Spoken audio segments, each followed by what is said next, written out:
If your interests have changed over time, or you've simply discovered new topics you want to follow on Pinterest, this quick trick will refresh your recommendations and your feed.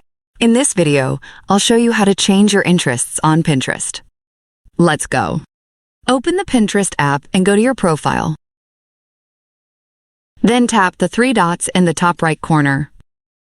Select Settings. Now tap Refine your recommendations. Then choose Interests. Here you'll see a list of topics. The interests you've already selected will have a check mark.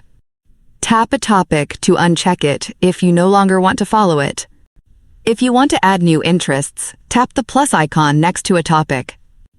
This will add new content that will start showing up in your feed.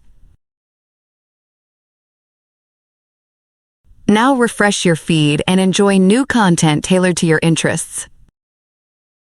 If this video helped you, follow our channel and stay up to date with the latest digital updates.